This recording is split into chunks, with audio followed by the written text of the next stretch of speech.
How you feeling? I'm alright. Right? I'm good. You good? I'm to the beat. You to the beat? I get comfortable. You comfortable? I'm good. Yeah. Hold on, wait a minute.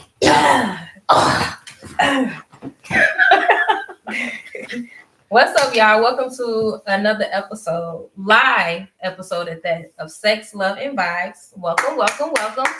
And tonight, I have Nate Jones on here for the very first time. Yes, absolutely. It's about time, though. It's definitely about time. Been putting it off for a minute. Well, we've been talking about it, and I think it was definitely on my part too, like with the schedules and shit like that. But it be like that. Everything happens for a reason. So now I got your ass on here, and we about to get right into it. I'm ready. We're about to get right into it. Let's do it. Hey, shout out to FaZe. Today, we had the honor of checking out FaZe Day, and it was definitely a vibe. So shout out to Faisal. It was nice. Yeah, it was definitely a vibe. It was. Them drinks on point. Got me through there real quick, and all I had was a cup. That was it. It was good. What was that? What was the last drink? Was it strawberry? I think strawberry mango punch. She said it was a couple different flavors in there. It was good though. It was. Yeah, it was good. I ain't tasting nothing. Everybody was like, you said you smelled it. I smelled. I'm like, damn. But it wasn't the liquor that I smelled. It was the fruit or whatever. Mm-hmm. Yep. All I smelled was strawberry. Yep. I'm like, yeah, it was good. It hit. All right, so we always talking about music and stuff like that. Like that's our thing. Like me and you love music. We got so much in common. AKA that's why I call him my fucking twin or whatever. Twin, where have you been? So look, what you listen to? As of right now, I'm on that Coco Jones album real bad. Because we both was talking about that shit. That's like a lot of people will look at me and be like, since she's this masculine presenting, or as society likes to say, stud, they be expecting me to listen to that hard gangster stuff, but I don't be on that shit. Like I'm real mellow, real cool. Like I like my R&B vibes. Trying to act like she not lovable. Oh, she lovable than a motherfucker. I'm really tender as fuck. If we gonna be honest, she be trying to act like I'm like, really? Twin, I love you. Yeah, I love you too. All right now. Really tender as fuck. I may not say it, but I'm gonna show that shit all day long. Yeah. And that's cool though. Okay, so give me 2 songs off the Coco Jones album that you really fucking with right now. On Site and You. Yes. What? You is definitely mine. And then what's the other one? Is it AMOG or something like that? AEOMG. Yeah, that's my shit. Because she was talking big shit. Oh my god, yeah. She was talking big shit. So yeah. One that's growing on me though is By Myself. It's like towards the end of the album though. Yeah. I want to learn to be comfortable by myself. Like, it's a message. It's more so like a message in that song. She did a big one. She definitely did. All right. So I was playing on the way to FaZe Day. I was playing Lil Wayne, the Carter 6 album. I've heard mixed reviews about it. My opinion, I mean, it's cool. It's good. You know, it's Wayne.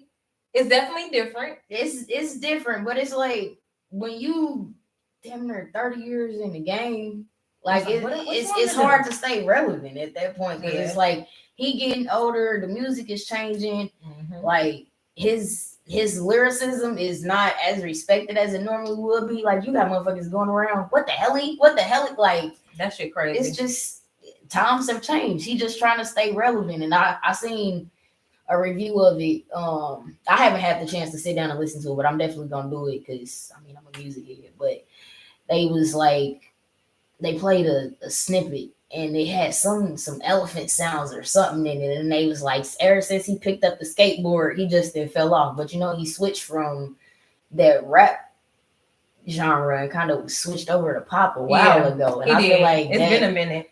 That shift changed everything. Buddy walking around with like 4 drinks in his head. But you know, and not only that though, he's a father now. Like I think he's really playing around with his sound, and then just from peeping on social media, he's kind of concerned with getting his son out there now. Yeah. So he probably just like, let's just get this and then over I know with. he went through some health issues a little while back too. So I mean, I know that it's a lot to do with a lot. Like he probably not under the same influences that he was back in the day. So I mean, times definitely change, people change, but Yeah. clearly he loves his artistry and he's gonna do what he do regardless. So No, for that's real. kudos to anybody. That man don't give a damn about what nobody gotta say. If he wanna be Wayne, He gonna make money anyway, cause he Wayne. That's just what he do.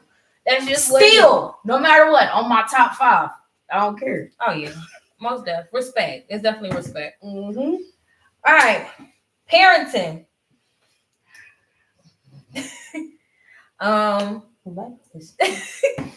I'm a mother of 2, but I have younger kids, an 8-year-old and a 4-year-old, twin. Like, where have you been? You got a teenager out here. I don't even look old enough to have the kid that I have, but I got a 17-year-old, and I don't really talk about it too much, but I had him when I was 14. So I had to do a lot of growing up. I had to do a lot of readjusting within myself to make sure that I was what I needed to be for him. Mm-hmm. And now that he's getting older, I'm realizing like I did shelter him a lot. Mm-hmm. So now I'm really trying to just find that balance as to how I'm going to allow him to find his way into manhood, but at the same time still be a constant, and that God and his mother ultimately at the end of the day. Like, it's a struggle. It's a struggle for sure. Definitely when you trying to learn yourself and learn somebody else. It's not easy. It's not easy. And doing this shit by myself, I ain't gonna say by myself. I've always had my mama. Shout out to her. My dukes. That's my co-parent. But like outside of that, like she's been the only other constant in his life. So it's been a struggle. How would you describe like growing up with him while also finding balance with raising him? You know what I'm saying? Like, you literally was 14. So you're just now like for real hitting puberty for real. Mm-hmm. And now you're a mother. Like, how would you describe? Like, if you could think of one word, what word would you use at that time? Uncertain. Yeah. I remember because I hid my pregnancy for 6 months. So nobody knew. I was going to a private Christian school my freshman year, and my principal at the time, she just noticed like something looking different. Like, you getting a little round in the belly. So she ended up reaching out to my mom and asking questions, and then went home. And I've always been kind of hesitant when it comes to expressing myself verbally. So I ended up writing my mama a letter, and I told her, like, I lost my virginity. This is what happened. And she went and got me a pregnancy test, came back positive. And our first thing we cried together. We stood in my bathroom in Gary, Indiana, 2545 Van Buren Street. And we cried together, and I looked at her. I'm like, how am I going to raise my baby? And she looked at me, and she was like, it's going to be all right. We're going to be okay. Your son will be very well taken care of. And it has been just that. Like, it's been hard for me not knowing, like, how I was going to do nothing. But she was always there, like, because of my mom helping me. Like, I was able to graduate high school, get my diploma, like, all of that. So the uncertain part, it was a lot, but just having her knowing that she was my backbone in a sense, it made it a lot easier. You think y'all grew close over the years? Yeah, we did until I came my day. But that's how another story. But no, like me and my mama, like she still calls me mini-me to this day. Like we are a lot alike in the way that we show up for people. Mm-hmm. And I just look at that and I'm just like, there's no difference. Like the way that she showed up for me as her child is the way that she shows up for other people. So that's just a play that I took out of her book, and we cool. That's my roadie. Like I'm going to war behind that one. As you should. Not too many parents do that. You know what I'm saying? Like, mm-hmm. So that's what's up. Especially in the Black community, as a teenage Black girl, it's either, I hate to say it this way, but it's either abort or you got to get out. Yeah. She did not. It ain't no in between. She didn't. Because I ain't taking no kids. Exactly. She didn't do none of that. Like, none of it. Like, I was still going to school, like, because my mom worked nights pretty much all my life. So I was going to school during the daytime. She'd get off work and be at the house with my son. Like, You really doing it. And I'm gonna ask you a question, and you know me, so if it's like I don't want to talk about that twin, we ain't talking about it. We're moving on from I that. don't give a damn. I know, but I'm just saying, like we got that. You know what I'm saying? And I know you are, but still. So after you had my nephew, shout out to my nephew. After you had my nephew, and you know, you already said it, you know, but I don't think they caught it.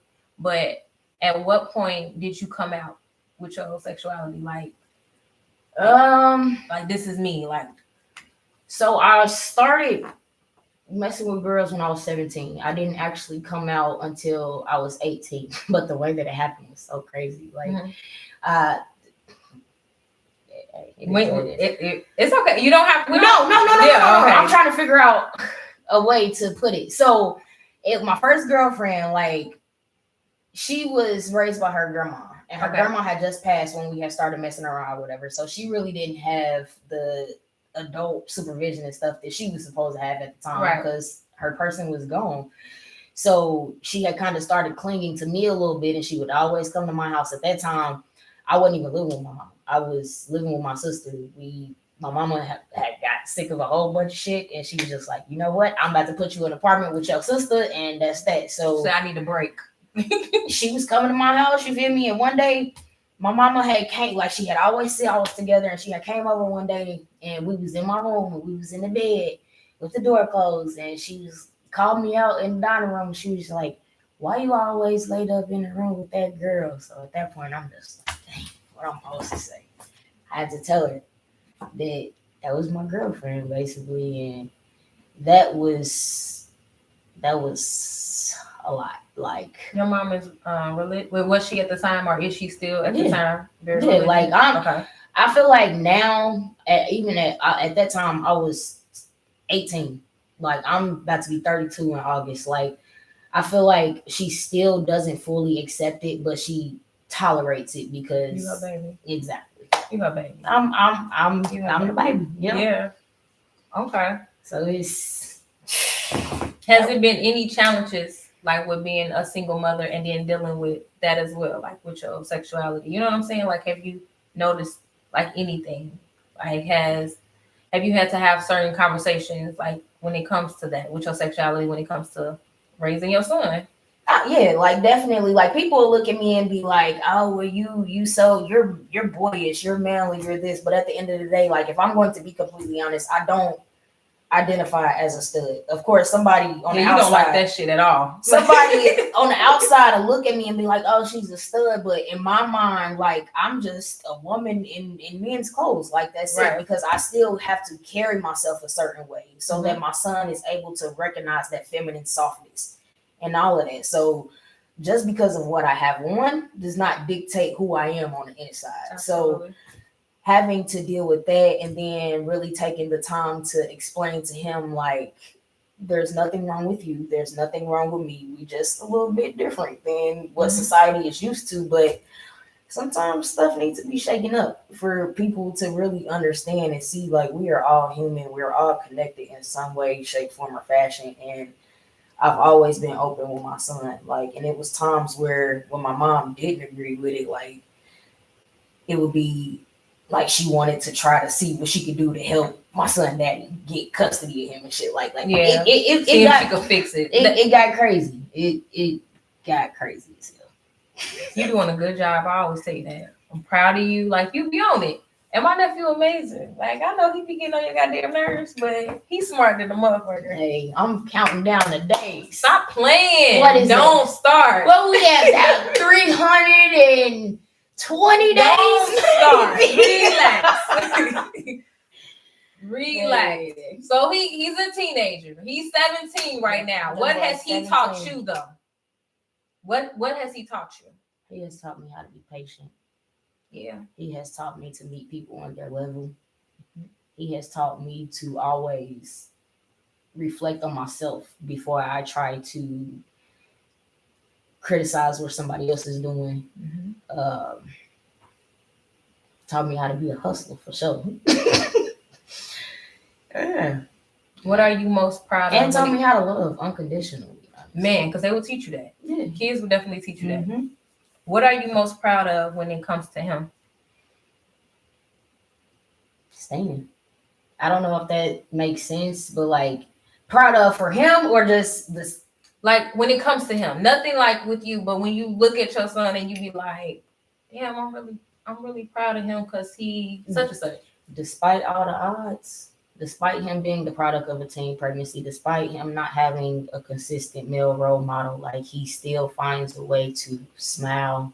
He still finds a way to have a kind heart and be there for people. Sometimes a little bit too much. We're working on finding a balance. He's gonna find balance because he's very selfless. And I remember him having a conversation with my dad one time, and my dad was like, "Well, what's something that you really admire about your mom?" He was like, "She puts other people before herself."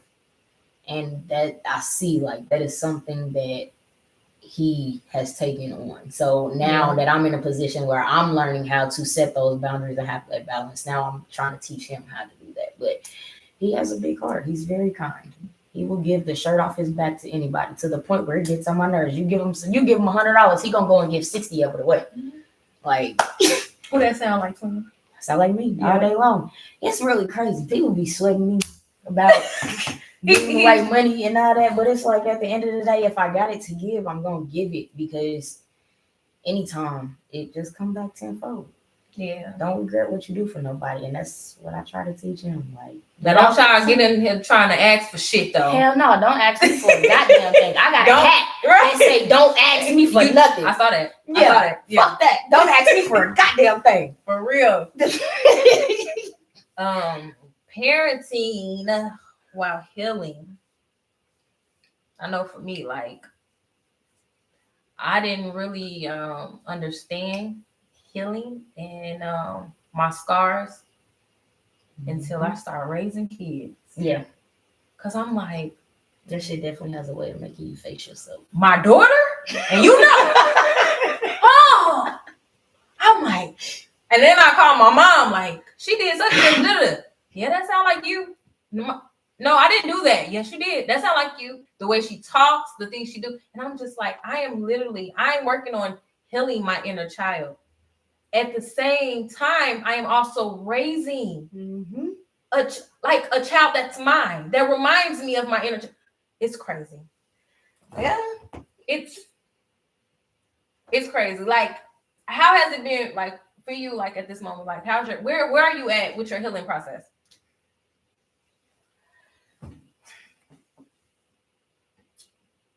From 2021 from the beginning of 2021 to like the middle of 2022, I was in therapy.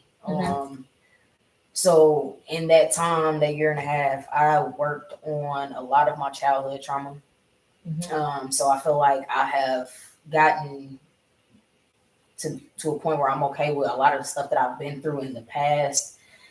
But it's now like I'm at a point where now, since I'm aware of the things and how I feel about them, now I'm trying to change how I perceive situations now in my adult life.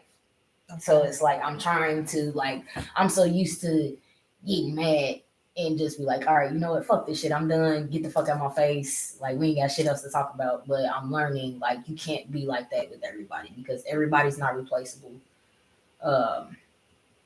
And sometimes people just need you to be patient and show grace with them. So I'm at a point where I'm just learning how to not only extend grace to myself, because I'm so used to cutting people off, but also extending grace to other people, because I know that everybody's not on the same journey as me. Yeah. So being respectful of their journey and where they are at this point in their life. I think that's... You just said a mouthful. Because, like, for me, the hardest, I've been reading and I've been journaling, but one of the things that I noticed recently was that I struggle with abandonment issues. And I didn't really understand that until, like, I got into therapy. But because we already talked about it, I just got into therapy. But before this time, the last time, it was like, I really have abandonment issues. And when thinking about it, and sitting down and having a conversation about it, it came to a place where I had to, like, really sit and focus and say, where did this come from? Where exactly did this stem from? So, like, I feel you, because I'm just thinking, like, shit is just happening. Like, why me? Like, why is this happening? Why am I still in the same thing? Like, it's like a pattern. It's just a cycle. One thing that I have learned, and you look, I'm big. I have a whole nonprofit, Breaking Cycles Inc. But Yeah, no, for real. I feel like when we are constantly faced with the same patterns, the same situations, it's something that we're not getting. Mm-hmm. It's like you have to keep going through the lesson until you learn it. Mm-hmm. And I feel like with each time, like the lesson may be presented a little bit different, but it's going to end up being the same outcome if you are open to changing the way that you perceive things, the way that you feel about other people, or whatever the case may be. Like, I'm learning that it has less to do with the outside world and more about what's going on within. Like, them patterns, because they use. Like, what the fuck? Boy, because I'm so, I'll be like, I'm not just being transparent. Like, I'll be like, what the fuck is wrong with me? Like, no, seriously. What is going on here? Why am I pushing everybody away? Like, what is going on? But that just comes from having to do a lot of stuff by myself after I turned 18. My mama found out I was gay. So it's just like you can be overly independent. I didn't know that was a trauma thing as well. Yes, it's a trauma response. I got it. No, I don't need you. I got it. But you're really suffering in silence. Mm-hmm. Yeah, I'm learning not to do that. I'm not gonna lie to you. You and Bree have. I'm not even gonna say just y'all. Just a lot of people that I have met within these last few years have really been teaching me, like, you don't have to carry the load by yourself. Yeah. It's hard to really understand that, and I'm not gonna lie, like, I still to this day push people away. I just did it the other day, but it's like I'm aware of it. So, all right, what we gonna do? I may have to push you away and then come back and be like, all right, I'm sorry. You can't keep doing that. I know. It's not right. It's not right. But you're learning, you're taking accountability for it. You notice it. So I feel like that's progress right there. I feel like exactly, and everybody's not willing to take accountability. Everybody's not willing to face themselves and be like, all right, I need to change this, and this.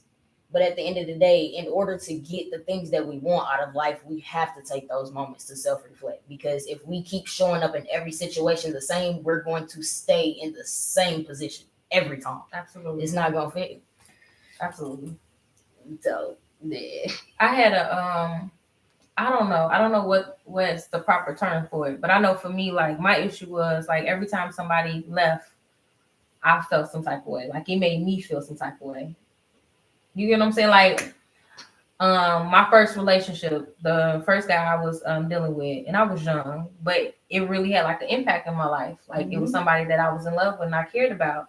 And so we were young, and my dad was very strict. He was very strict with me, so it was a lot of shit I couldn't do. For that reason, I'm the only girl. No, like I have. Okay. So I was the only girl in the household. Okay, all right. My siblings are older, like way older, like super older. You know what I'm saying? And my parents were old as fuck. They didn't have the patience like that. All right. So I made the decision to stop talking to the guy. Like, I can't, because my dad is like, he's not going to allow me to do this and that and stuff like that. And he begged me not to do that. Like, and this is the first time I actually admitted it. I made the decision to no longer talk to the guy. And then 24 hours later, he committed suicide. Jesus. Fuck me up. That's how I know your god sister. That's how I know her. Wow. That's how I know your god sister. And so, like, after that Jesus. Man, that's a lot. And I was 15. That's a lot. I was 15. Jesus. It was right before school had started. I went to school. Everybody knew we was together. We went to the 8th grade dance together. We had took pictures. Like, we was going to the movies. Like, everybody knew who we were. So when school started back, I was just like, oh my gosh, people were just staring at me. Didn't nobody know what to say, because we young as hell. Like, oh my gosh. But I would say during that time, like at his funeral, my village showed up. Like, my dad was by my side, all of my friends. It was a gang of us, and we all had like different shirts on. I didn't have to, but I chose to speak at the funeral. So from that experience to later on in life, having a marriage that didn't work out, and my husband decided to, hey, I want to separate for whatever his reasons were. Then experiencing being in another relationship with my son's father, who also decided, hey, I want to relocate. I want to do this and that. That shit like stuck with me. So I had to really like figure out like, what the fuck? Because the whole time I'm like, is something wrong with me? Like, you know what I'm saying? Like, it's something that I did. Granted, I've had conversations with my ex-husband and my ex-boyfriend before, and they've apologized. We have had so many talks, and it was nothing. Like, from their experience, like, we weren't perfect. Chanel, you're not perfect, but it's because I chose to do this. Right. But it fucked with me for a long time. So that's something I think I'm still healing from, but I had to learn and understand, like, what the fuck is that? And I'm like, damn, girl, you suffer with abandonment issues. Then having a father pass away. I said, God, I can't win for losing. You know what I'm saying? So it was like back to back.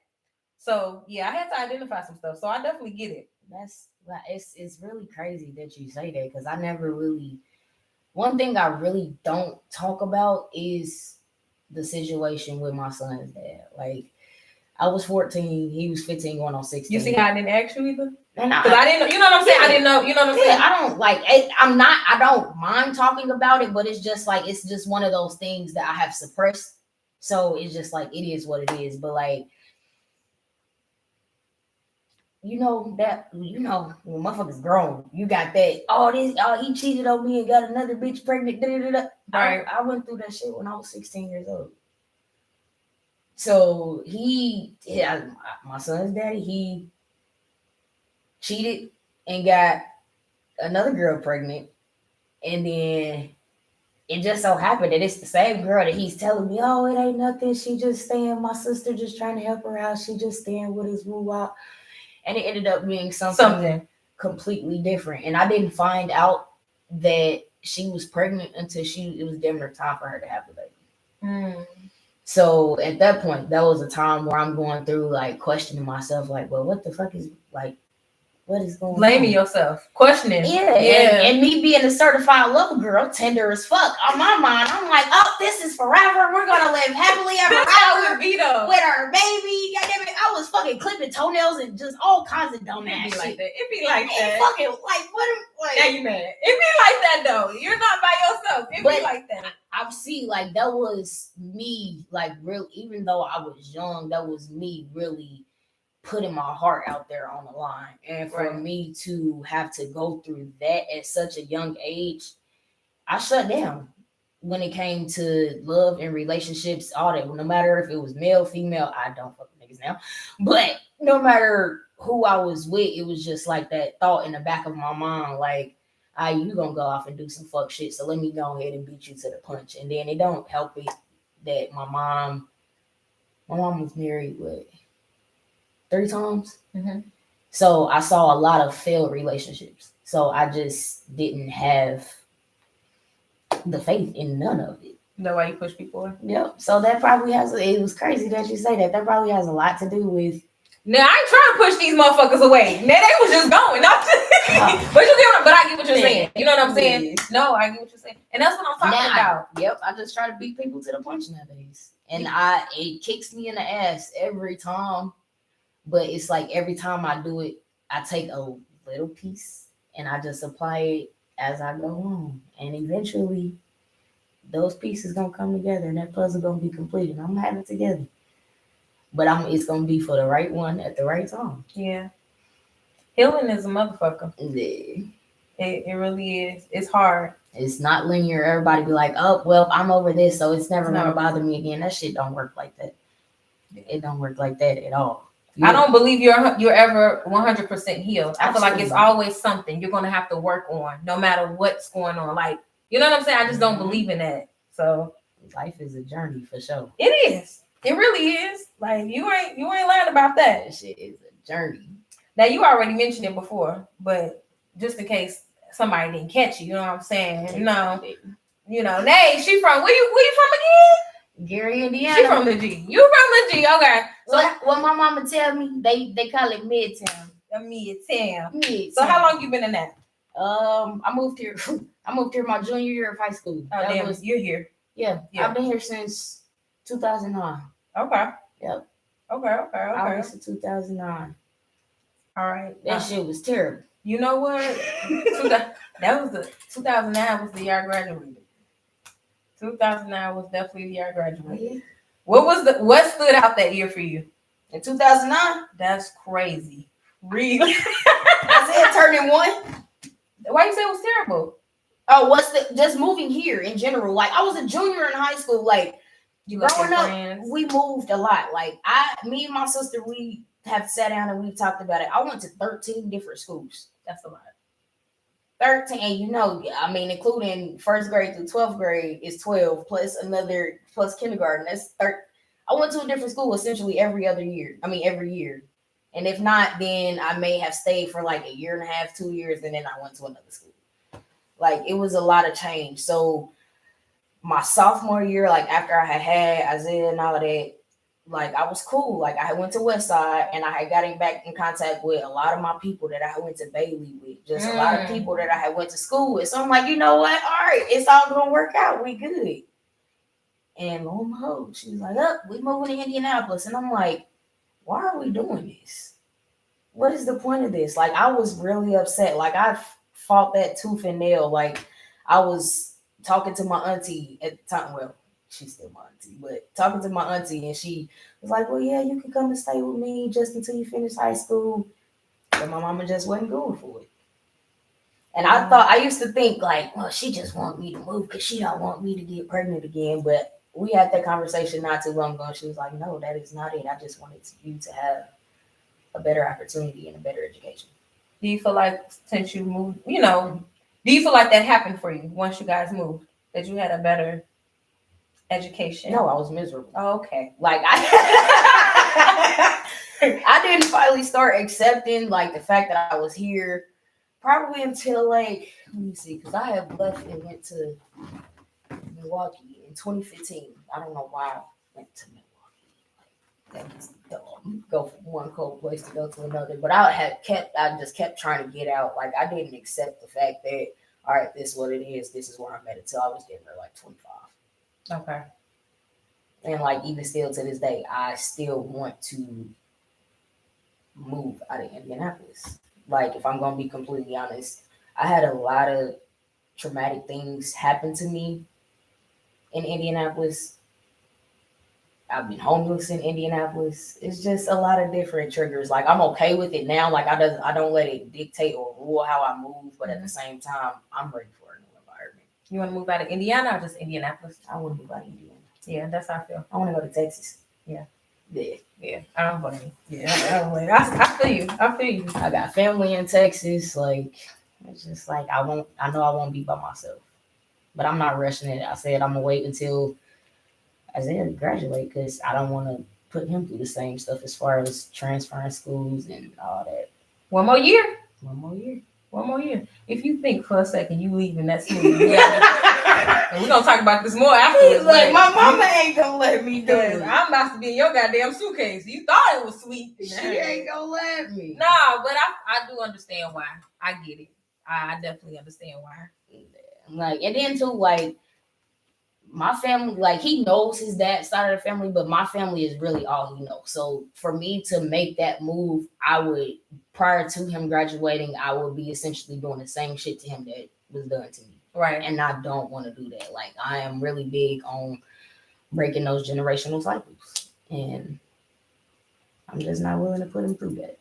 You see, man, like, woo, breaking generational cycles is something. Business, that's your business name? Breaking Cycles Incorporated. All right. I definitely I ain't gonna lie, I didn't fell off. Like working for the state definitely took a lot of my energy and my focus. Because it's draining. It is very draining. It is very draining. But prior to me starting to work for the state, like I was doing workshops. I was going out in the community and doing community advocacy. Like I was really out there, like doing those character building workshops. I was going to schools and talking to teen girls. Like I was doing a lot, but I just let life take over. So when can we expect to hear about this? I'm in process. Like me doing this right now is like a way for me to kind of find my voice again, start putting myself back out there again. Okay. Like it's coming. Like I would say like the fall, but okay. I gotta be realistic. Like I'm in school right now too. So just trying not to bite off more than I can chew. But I'll say next year sometime. Okay, I'll say next year. What you in school for? Psychology. I can see that. Yeah. We reading the shit out of y'all. Yeah. Let me put my glasses on. You're already a fucking Virgo, so Because you already know. But me being in school was going to teach me how to have that balance so that I'm not reading people to the point where they feel attacked. Okay. I get it. I understand. You're gonna do it the nice way. Yeah. The proper way. Mm-hmm. I get it. Describe yourself. Who is Nay Jones? How many words I get? Like whatever comes to mind. Like people want to know. Like, who are you? I am, first and foremost, I am a God-fearing woman. Point blank, period. I am a woman of faith, and I don't know where I would be without what my parents have instilled in me. I am caring. I am optimistic. I am realistic. I'm selfless. I don't mind helping anybody as long as it's within my power. Even if it's not within my power, I'm going to try to find a way. Just the overall go-getter. Like, if I put my mind to it, I'm going to do it. It doesn't matter how long it takes me to do it. Like, me starting Breaking Cycles Incorporated, I had that vision. I'm not even going to lie. I was probably like in the 4th grade when I first started thinking about this. Yes, absolutely. In the 4th grade, I was going to Ambassador Academy. Man. Embassies of Christ. That's that Christian school with Eric and Ken. Well, I remember it was I don't remember the author, but it was a book that my teacher had the boys in the class reading, and it was called Breaking the Cycle. And that just stood out to me for so long. And it was just like as time went on, and never left. But then when COVID hit, like, we didn't have nothing but time on our hands at that time. So I'm just like, what am I going to do? What am I going to do? And I'm like, you know what? I'm just Tom. And at the time, my girlfriend at the time, she was like, yeah, let's go ahead and do it. So I started my business. She started hers. And we really just started putting in the work to really build it. And I was doing it up until I started working for the state. Like, okay. You got this though. Yeah. You might be able to do something, before then, know. My mama told me the other day, matter of fact, yesterday when I talked to her, she said sometimes you gotta take 2 steps back so you can get propelled 10 steps forward. And I'm just like, yeah, you're right. She just like, don't ever look at something like you just going backwards, because everything is happening for a reason. Yeah. Sometimes it's just some stuff that you're missing, that you're not seeing properly. So you do have to take that step back so you can see the whole picture and really be like, okay, I need to do X, Y, and Z in order to get here. And I'm like, yeah, you're right. You have to learn some things, and that's okay. Definitely had to grow and mature within myself, and I had to stop being such a crash out. I get it. So you're a work in progress. For sure. All right, so look, you had already brought it up, but I was trying to find a way to ease it up. You sat there, so now I feel like I gotta do it. Because you mentioned at the time, and it's COVID, because that's when you started your business. Mm-hmm. And you said, your girlfriend at the time, right? So since you decide to bring that up and say girlfriend, it's only right that I ask. So how's your day life? What's going on? It's fucking shit. It's absolutely fucking shit. But I'm going to take my part in it. I'm going to take full accountability. I have been in, since then, me and her was together for dang near, we was together for 2 years. And okay. We honestly didn't really stop talking for real until like July of 23. Okay. So, but we met each other like in 2015. So it was a lot, but. Was it a situationship that turned into a relationship? It's the face for me. How do you do that face? Why did you do that? Because that one is just. It's always one. It's that one. Like, it's always one. I wouldn't say that it was a situationship. I feel like it was like an instant connection, and it was very intense from the jump. And I feel like with where I was when we met, it just wasn't aligning. So we went 2015. We met, stopped talking for a little bit. That's when I moved to Milwaukee. Okay. Then came back. We talked a little bit in 2016. Then she ended up getting pregnant towards the end, towards the middle of 2016. But I was in a whole fucking relationship, bro. Like it was just a mess. But she then we didn't talk from 2018. We didn't talk 2018. Then 2019, that's when she randomly hit me up, and we was just locked in from the day that she had hit me up, and we broke up because of me.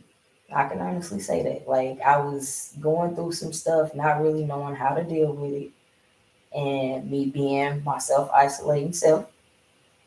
I'm like, you know what? I'm gonna deal with this shit on my own. I told her don't contact me no more.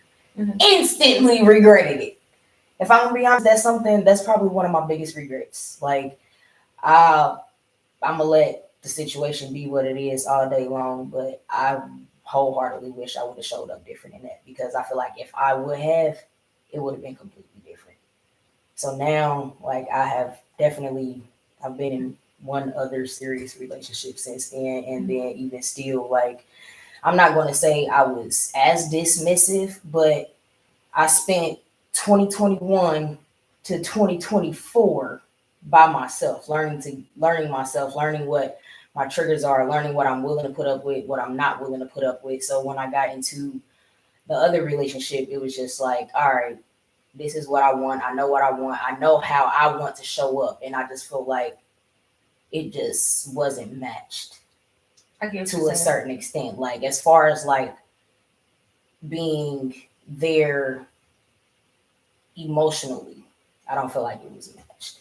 But I feel like a lot of people have a hard time being there for other people in an emotional sense when they don't really address their own emotions. So what is that?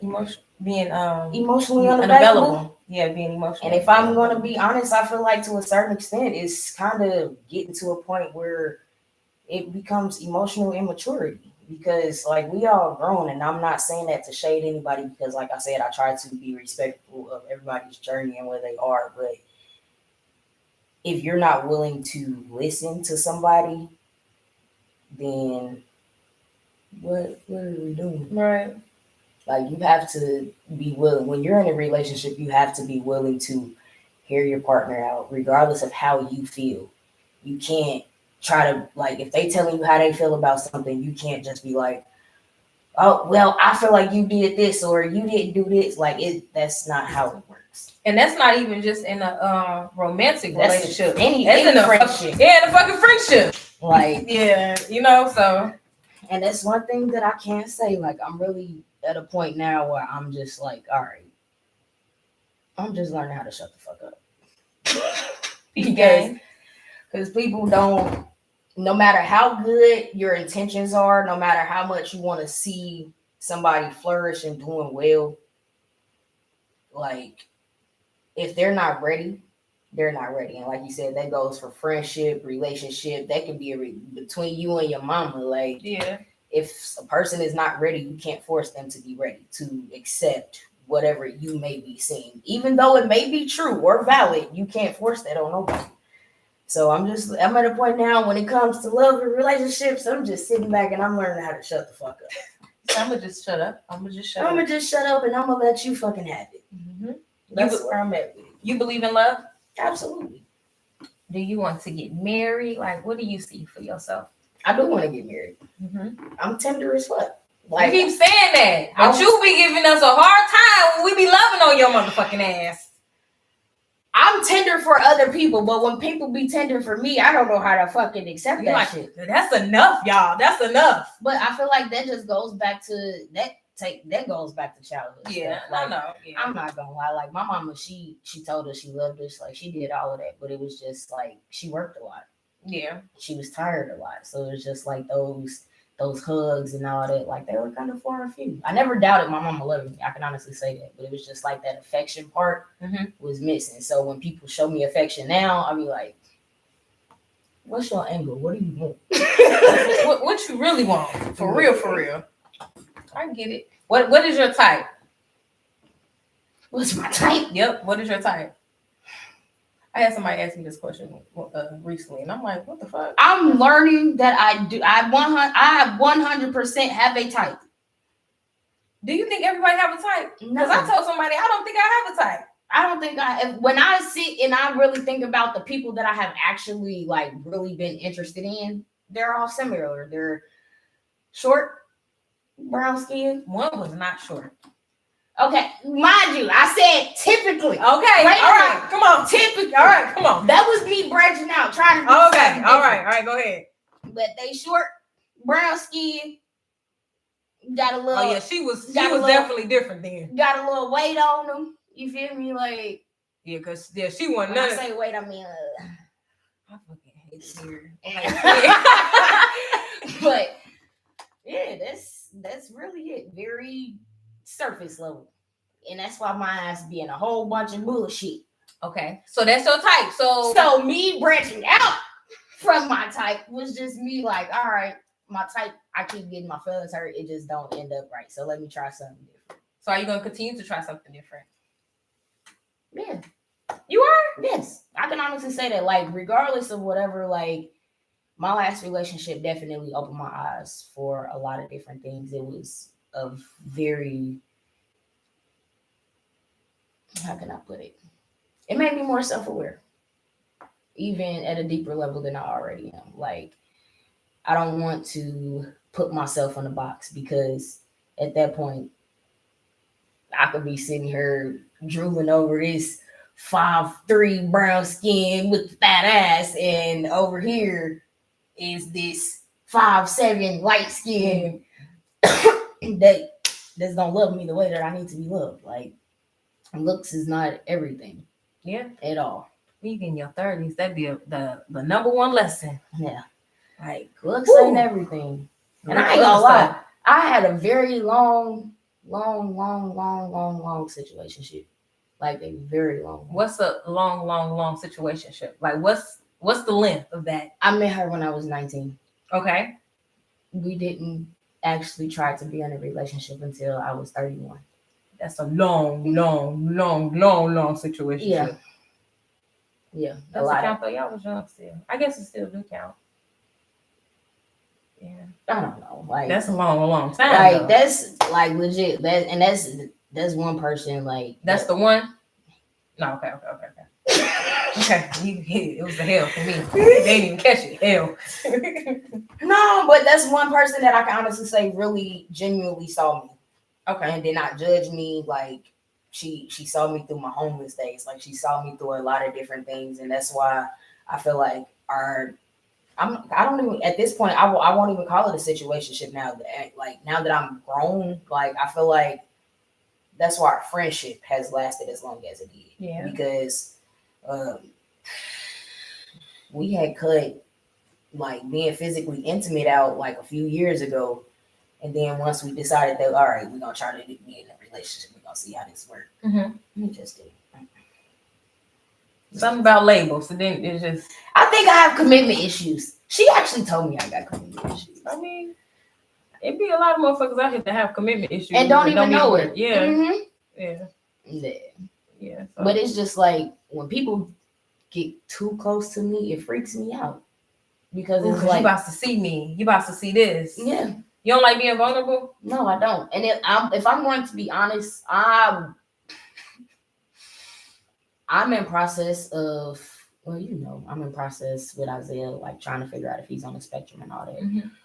I feel like now that I'm learning different things with me being in school for psychology and just a lot of different stuff that I know from working experience and all of that, like I'm really questioning, like maybe I am a little neurodivergent myself. First of all, everyone is. I don't give a fuck what nobody says.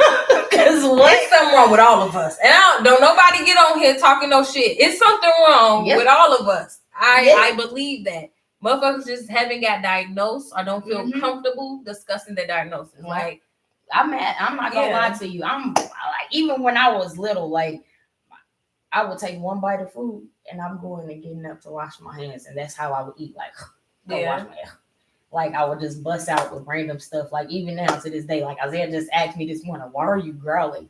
I don't know. I don't have an answer for that. But it's just like when I let people get close to me, those are the things that they start to see. So it just be like, I don't want to be judged for it. But at the same time, bitch, if you judging me, fuck you. No, seriously. So You ain't meant to be here then. Yeah. That's all that is. Yep. No. We always talk about mental health. And mental Mhm. health is a big thing for me. You know, we both are advocates for mental health. Yeah. So, like, I fucking get it. But I'm serious as hell when I feel like everybody got something wrong. Yeah, absolutely. You see, when we was working together for the state, I ain't gonna even hold you. Like, I knew something was wrong with me when I was little. Like, math, that's a foreign language. I didn't understand it. Working for the state. Can y'all explain that again? It was shit I wasn't getting and understanding. Being a parent, you know, I realized there's certain things I have to understand and comprehend and talk differently and stuff. And we're raising my kids. Like, you know, my daughter, she like, Mama, I don't understand it. Explain that differently to me. Yeah. So, yeah, it's okay though. It's definitely okay. All right, so you know, you did basically ran down everything, you know, and so people gonna want to know. They're gonna want to know how to find you, where to find you at, and like what's next. I mean, I'm on everything. Is Nay Jones. Like, You are. that's me. Like, and Nay is not my real name. But that is my newfound identity. That's my new name. Yeah. Like, only people that call me by my government is people that's close to me, and most of the time that's just family or somebody that I'm fucking with for real. But like, Just don't call her twin. I don't Yeah. care who you are. yeah. Don't play with me. Well, Don't. he's a guy. He's a boy. Does that make a difference? You've been knowing him longer? Yeah. Okay, whatever. But like, That's it though. That's it. That's okay. it. All right. All right, you gotta. We can be triplets. Right. I'm not calling that. I'm not No, calling I that shit. know. Now he gonna watch this. I'm not calling that shit. Now he can call you twin, but that's it. Nobody else. That was my boy. No. That's my boy. Well, you gotta come back on here because this was definitely a vibe, and I'm glad we actually had the chance to like sit down and talk because you done taught me some shit, and I learned a lot about you. There's some shit we ain't never discussed or whatever. And it's crazy because y'all, I was really struggling today. Like, I was just telling her, like, I called, like, we might not do this today. And then she wasn't trying to hear that shit. This motherfucker said, well, my phone messing up. Yeah, That sounds like she a wanted fucking him. cop out. Yeah, she God damn it. I got a phone. Well, you got a laptop. What are we doing? Yeah, here? I If was we not. Let's do I it. went, I was like, something ain't right. She got here and I'm like, maybe I'm depressed. Like, I was just going through so many emotions at once. I'm like, I ain't really fucking feeling it. It's a lot.